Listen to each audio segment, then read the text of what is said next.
This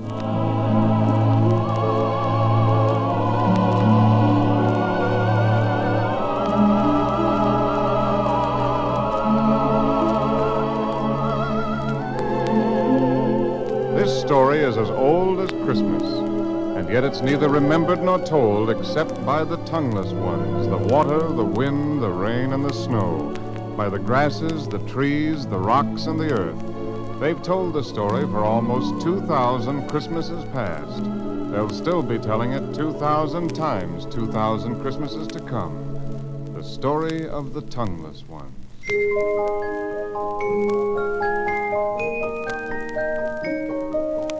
Whenever someone looked in his direction and bellowed, "Ayu," he came running because he was eager to please. But Ayu wasn't his name. No one knew from whence he came, or when, or how, or why. He may have been a forlorn and useless bit of jetsam from one of the caravans that were forever appearing and disappearing like mirages, with camel bells clanking and drivers howling for right-of-way through the narrow and crowded roadways of Bethlehem. He might have been 8, or he could have been 9. A childish collection of angles and knobs with an animated pipe stem on each corner for an arm or a leg. His clothing was a rat's nest of tattered rags, and his bobbing head was perched on his scrawny little neck like a fledgling heron on one leg. And yet there was something appealing in his dark eyes, something about his cherub's mouth that unlocked the heart and made passers-by stop and ask his name. But when Ayu tried to answer, the inquirer always hurried off. He'd been amused or shocked to learn that the child had some affliction that made him dumb.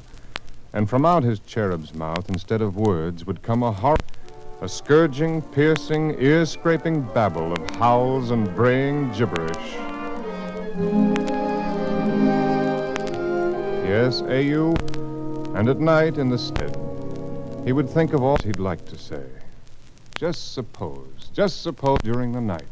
And tomorrow call and say, "Good morning, Mr. Hello, Mr. Sheep." Oh, Maggie, anything and everything that he wanted. The innkeeper that his name wasn't a name, it was only a careless way of shouting, "Hey, you." My name isn't A.U. My name's Ezekiel.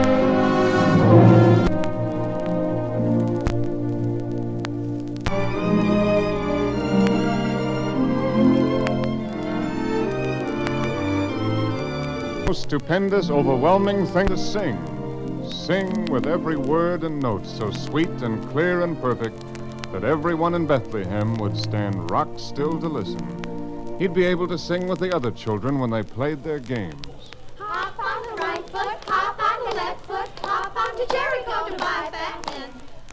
Yes, and he'd be able to sing right along with the foreign music maker, the one with the lyre and the tame bear, who walked the roadways and sang for coins. Oh, a Babylon maiden will hasten the hours with kisses of honey and cinnamon flowers. And at night at the inn, when the innkeeper and his guests were overflowing with wine and song, he'd never need to hide.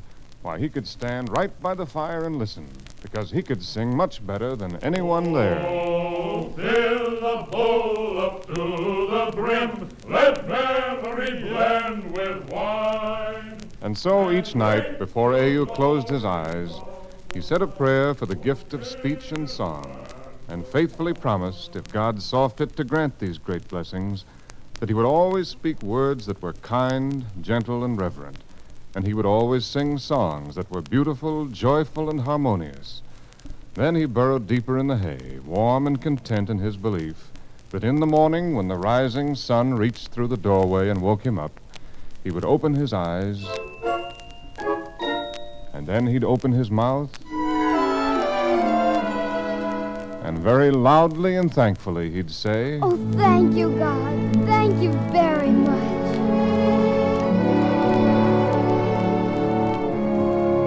But morning after morning, God disappointed him. And when months of mornings had vanished into Egypt, Ayu knew he would always be as voiceless as a tumblebug,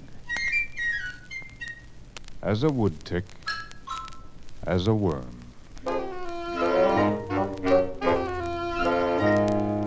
Then Ayu resolved that he would never again open his mouth to make people laugh at him, and he made himself almost invisible as he went about his tasks and errands, darting from dark corner to darker entry, scurrying from sunless alleyway to shadowy passage. Then, when his work at the inn was done, he would trudge out of Bethlehem and wander the fields and hills. Travelers sometimes wondered when they saw his lonely little figure against the sky, and none of them could know that he wasn't lonely anymore. Why, he couldn't be lonely among friends.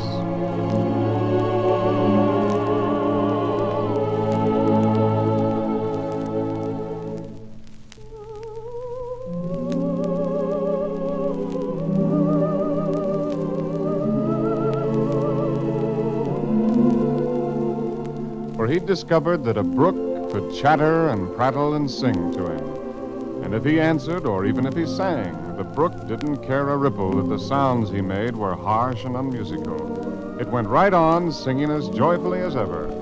Yes, and the winds were forever whispering or humming. Sometimes they shook the trees, and the trees tossed their great limbs and made every leaf and twig join in with the singing.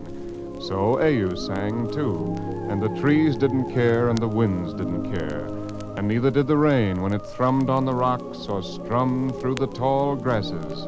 Even though he shrieked and howled, the rain never slackened a single drop of melody. It went right on, just as though his horrible din was the most sublime music it had ever heard. And then Ayu would lie on the ground and listen to the small, faraway voices, the little voices deep in the ever-moving, ever-singing earth itself. The song they sang was very sweet, but so faint and distant he could never learn the melody. And so, listening to his friends, the tongueless ones, Ayu would fall fast asleep.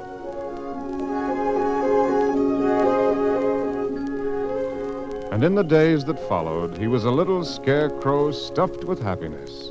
He was stuffed so full that it inflated his scrawny chest, puffed out his stringy neck, and stuck out of his eyes and his ears and his nose and his mouth. This friendship with the tongueless ones was so far above the miracle he'd asked for in his prayers that Ayu took a long time every night to thank God for his generosity. He thanked him so meticulously and particularly and abundantly that his small fingers developed a cramp, and on each round, knobby knee was a round, knobby callus.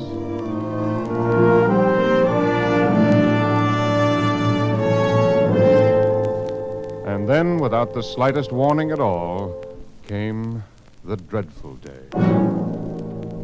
It began with the innkeeper kicking at the mound of hay where Ayu slept and bawling, Ayu!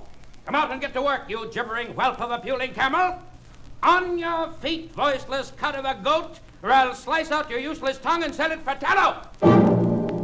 Then at mid-morning of the dreadful day, when Ayu stuck one eye around the kitchen door to beg for his breakfast, the innkeeper's wife doused him with slimy dishwater and screamed, Don't come grunting and squealing at my door, you miserable throats. You pig patter to the swill trough and eat with the rest of the swine.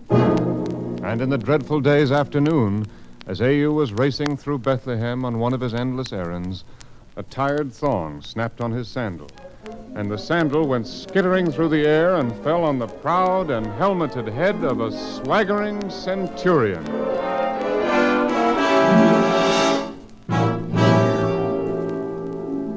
The centurion plucked Ayu out of the crowd by his rags and held him at arm's length, demanding his name. When Ayu tried to answer, but only squeaked and squawked, the centurion shook him and bellowed, Look at me, you voiceless offshoot of a dribble-mouthed alley rat. If ever again you foul my eyes, I'll send you to Rome to feed the emperor's lions. And during the rest of the dreadful day's afternoon, no matter how fast Ayu ran, the story of his affliction and humiliation was always a street, an alley, or even a doorway ahead of him. He seemed to run through a forest of pointing fingers that threatened to pin him to a wall. Following hot on his heels raced a swarm of children who hooted and sang at him. Empty mouth, what is the matter? Camel bell without a clapper. Empty mouth, what is the matter? Camel bell without a clapper. And And that night, as the dreadful day neared its end, Au was kept late at his tasks at the inn. Anyone could believe that half the known world had journeyed to Bethlehem, and the inn's great beams appeared to quiver with the clamor of wine-loosened tongues and the clangor of bawdry laughter. Au's tired, trembling legs carried him about with staggering armloads of steaming bowls and slopping mugs. Feet tripped him up, hands slapped his ears to ringing, and knees jolted his aching ribs. The one who discovered and recognized Au was a huge mountain of a man whose eyes rolled like quicksilver in their beds of jellied fat. One hairy paw brushed a crumb of stew from his beard, while the other fastened on Au's hair and lifted him to the tabletop. Then he brayed to the listening ears. Hark ye, my friends. Behold what I've captured for your examination. Its mother was a whooping mudsucker. Its father a low-born maggot. And this is what came oozing out of the egg that was left to hatch in the dung heap. Oh, but you must not laugh, my friends. The centurion made it chirp today, and it has a wondrous golden voice that almost breaks the heart while angels weep in ecstasy. Tell me, would you like to hear it sing? You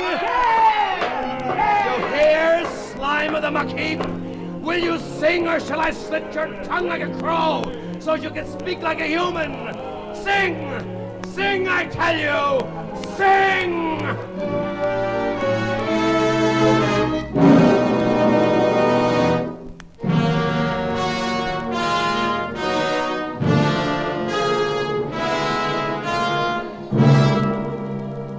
So Au tried to sing, and at every tuneless howl the crowd shouted its mockery.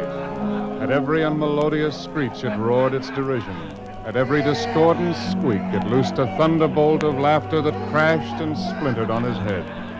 His legs had no more strength than a blade of grass. His heart was a senseless, throbbing thing, and his mind was fear, and his body was shame, and his blood was tears.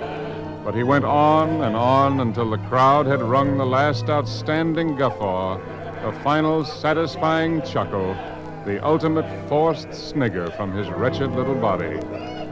And when it released him, he ran blindly off through the dark labyrinth of Bethlehem, a terror-stricken shadow racing for the quiet hills and the warm, comforting voices of the tongueless ones.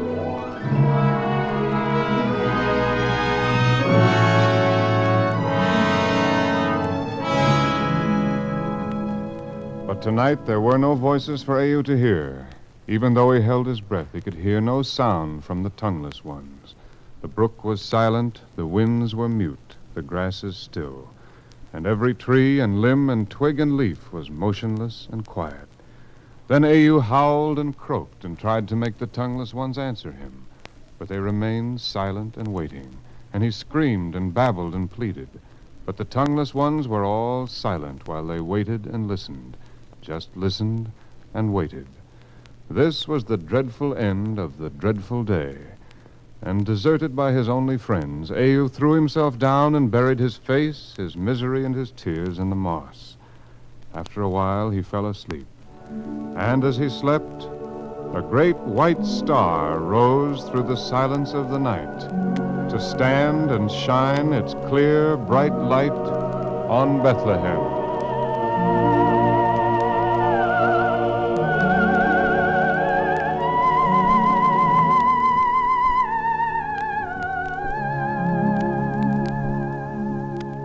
It was close to morning when Au returned to the inn.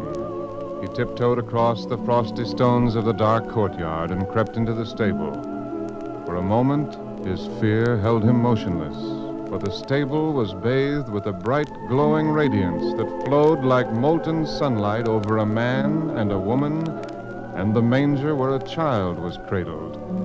Neither the man nor the woman appeared surprised to see Au. It was almost as though they'd expected him to come and were waiting. So he stole nearer, and the child lifted small hands and smiled at him. Then Au felt that he must speak to this child, so he whispered, Hello there. And the words A.U. spoke were as clear and melodious as the water of the brook. And then he said, Hello, child. and the words that came from A.U.'s lips were as sweet as the winds, as perfect as each raindrop, and as soft as the long, flowing grasses.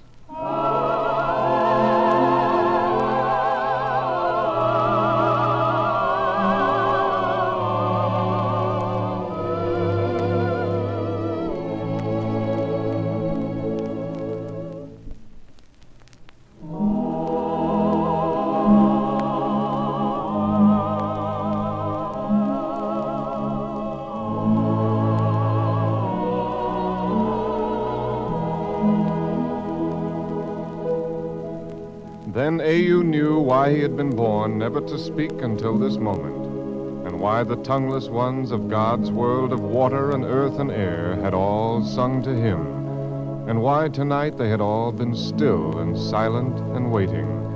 Now the waiting was over. Now they were his voice, and he was their tongue, and his was their song to the child in the manger. Close your eyes, precious one, for the world is your cradle.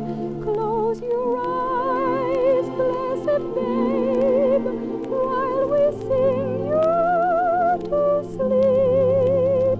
Hear the breeze through the trees, in the mountain and meadow. It will sing you to sleep in a lullaby key. Lullaby of Christmas, lullaby for thee. Precious eyes,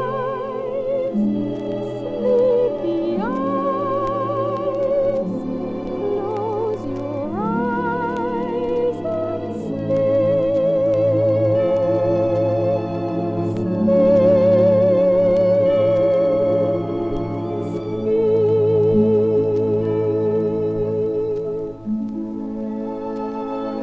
Yes, this story is as old as Christmas, and yet it's neither remembered nor told except by the tongueless ones, the water, the wind, the rain, and the snow, by the grasses, the trees, the rocks, and the earth. This Christmas they will tell their story again, as they've told it for almost 2,000 Christmases past.